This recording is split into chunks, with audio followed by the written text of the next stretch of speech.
Good morning, students. How are you? I hope all are fine and safe at home. Students, welcome in our video. Today, in this video, we are going to continue our chapter number 8, that is properties of water. And today, we will discuss water cycle in nature. That is our last topic of this chapter, page number 80. Okay, so we are going to discuss water cycle in nature. Student, yesterday we have discussed, in previous video we have discussed about evaporation and condensation. Okay, and today we will use this evaporation and condensation in water cycle also. We will use this topic. Okay, water cycle. Now what is the water cycle? So let's start just reading. Water from oceans, seas, rivers, and lakes changes into vapor as it evaporates due to the heat of sun. Water from oceans, seas, river और lakes में जो water होता है, okay, that changes into vapors, वो vapors में change हो जाता है. Because students you know that ये जो वाटर सोर्सेज होते हैं, वाटर के ओशन, सीज, रिवर, इनमें जो पानी होता है, वाटर होता है, सन की जब हीट इन पर डलती है, सन की रेज जब डलती है तो उससे वाटर क्या हो जाता है, गर्म हो जाता है. ओके, सन की हीट की वजह से ये जो वाटर है रिवर, लेक्स का, सीज का, ये गर्म हो जाता है और गर्म होके ये वेपर्स में चेंज हो जाता है, इवेपोरेट हो जाता है, उड़ जाता है. भाप बनकर पानी का उड़ जाना, that is evaporation. Okay, these water vapours rise up. फिर ये वाटर वेपर्स जो होते हैं वो ऊपर उड़ जाते हैं. As this go very high they get cooled and condensed to form tiny droplets of liquid water. जब ये बहुत ऊपर चले जाते हैं, बहुत ऊंची हाई तक चले जाते हैं, they get cooled, तो ये कूल हो जाते हैं, ठंडे हो जाते हैं. Okay, and condensed to form tiny droplet of liquid water. और ये छोटी छोटी टाइनी ड्रॉपलेट मीन्स लिक्विड की छोटी छोटी ड्रॉप्स में कंडेंस हो जाते हैं, संघनित हो जाते हैं ठंडे हो गए. ठीक है, छोटी छोटी ड्रॉप बन जाती हैं. In this way clouds are form, और इस प्रकार से क्या बन जाते हैं, क्लाउड्स बन जाते हैं. ओके, सबसे पहले फर्स्टली होता क्या है, जो रिवर्स में, ओशंस में वाटर होता है, that evaporates due to the heat of the sun. When this water vapour rise up they go very high and get cooled. जब ये वेपर बहुत उड़कर बहुत ऊंचे चले जाते हैं, हाई पोजीशन पे चले जाते हैं, बहुत ऊंचा उड़ जाते हैं, तो ये कूल हो जाते हैं, ऊपर जाके ठंडे हो जाते हैं. और जब ठंडे हो जाते हैं तो ये टाइनी ड्रॉपलेट्स में चेंज हो जाते हैं. Okay, in this way clouds are formed. As more and more water vapor condense, the drops of water in the clouds get bigger and bigger. जैसे जैसे ज़्यादा वेपर्स ऊपर जाके ठंडे हो जाते हैं तो वो छोटी छोटी जो ड्रॉपलेट्स थी, टाइनी ड्रॉपलेट्स थी, वो आपस में मिलकर एक बड़ा साइज बन जाता है उनका. ओके, वो जो छोटी छोटी ड्रॉपलेट्स होती हैं, जब वो बहुत ज़्यादा वाटर ऊपर जाएगा, वाटर वेपर बन के फिर वो ठंडा हो जाएगा, तो छोटी छोटी ड्रॉपलेट्स जो है वो बड़े साइज की क्लाउड बन जाती हैं. Okay, finally they fall back on the earth as rain, और फिर उसके बाद वो अर्थ पर रेन की फॉर्म पे नीचे गिरने लग जाती हैं. Okay, a part of rain water which falls on the earth sink into the ground. जो रेन वाटर होता है वो अर्थ पर जब रेन गिरती है, रेन का वाटर गिरता है, तो उसका कुछ पार्ट ग्राउंड वाटर में चला जाता है. Sink into the ground means जो अर्थ का सरफेस है, ग्राउंड है, वो उस वाटर को एब्जॉर्ब कर लेता है.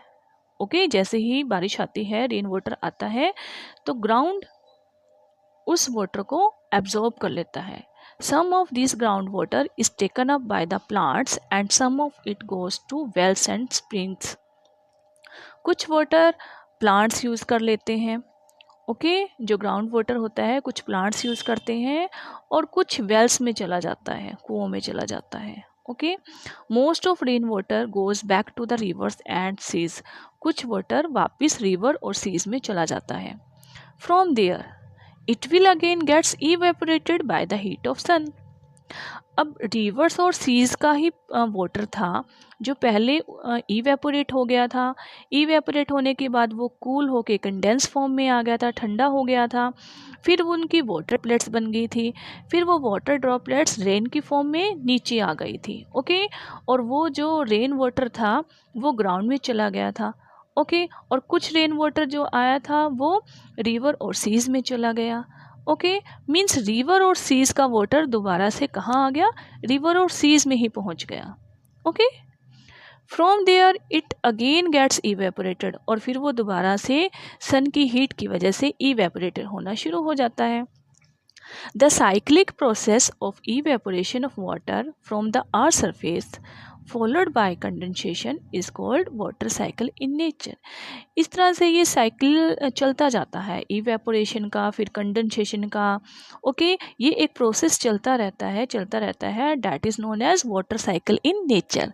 और इसी को क्या बोलते हैं, water cycle in nature. Okay. This is the picture of water cycle in nature, that is on the page number 81 in your science book।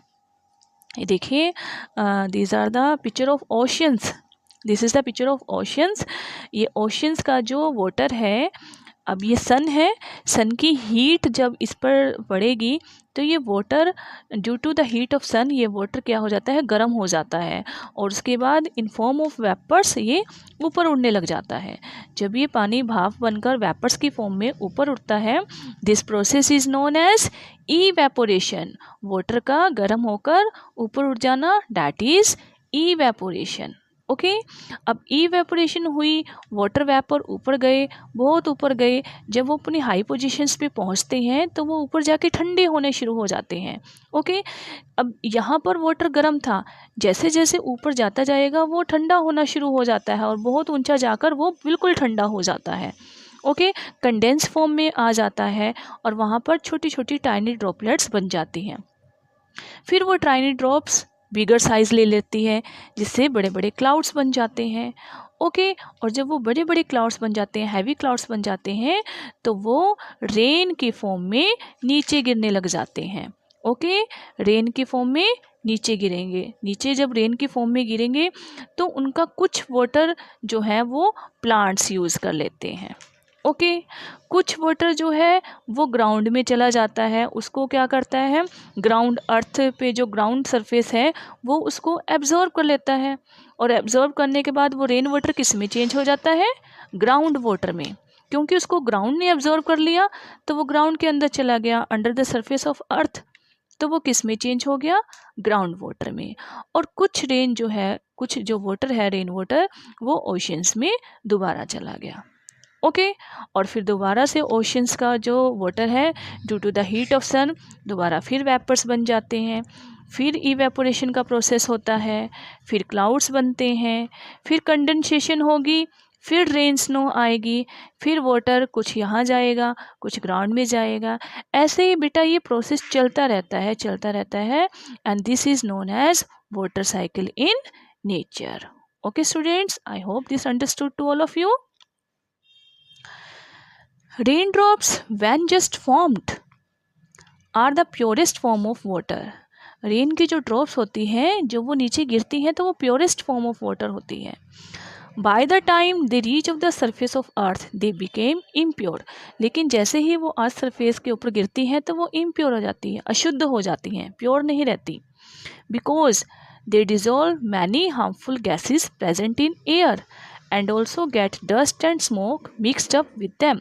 क्योंकि एयर में बहुत सारी गैसेस, हार्मफुल गैसेस होती हैं, डस्ट पार्टिकल्स होते हैं, स्मोक होता है, वो जब रेन वाटर के साथ मिक्स हो जाता है तो रेन को क्या कर देता है, इम्प्योर कर देता है, अशुद्ध बना देता है। ओके। पहले वो प्योरेस्ट फॉर्म होती है, प्योर फॉर्म होती है, शुद्ध। लेकिन जब उसमें हार्मफुल गैसेस और डस्ट मिक्स हो जाती है तो वो इम्प्योर फॉर्म हो जाती है। मीन्स रेन का जो वाटर होता है वो इम्प्योर हो जाता है। Okay students, now do you know transpiration is a process similar to evaporation. Transpiration भी इवेपोरेशन की तरह ही सेम प्रोसेस है। जैसे इवेपोरेशन में वाटर जो है वो वेपर बन के ऊपर उड़ जाता है, सेम ट्रांसपीरेशन में भी होता है। Now what is the difference between evaporation and transpiration? दोनों में क्या डिफरेंस है?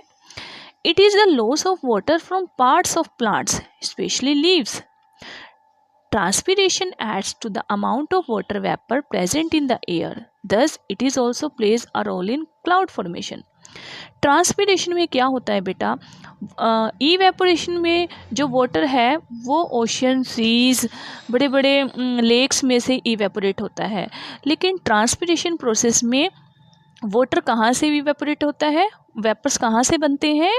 वो बनते हैं पार्ट्स ऑफ प्लांट के जो पार्ट्स होते हैं, स्पेशली फ्रॉम लीव्स पार्ट्स का प्लांट्स के जो लीव हैं उनमें छोटे छोटे स्टोमेटा होते हैं। आप सेकंड चैप्टर में रीड कर चुके हो, छोटे छोटे छेद होते हैं, स्टोमेटा होते हैं, और उनसे वाटर जो है कॉन्टिन्यूसली लॉस ऑफ वाटर होता रहता है।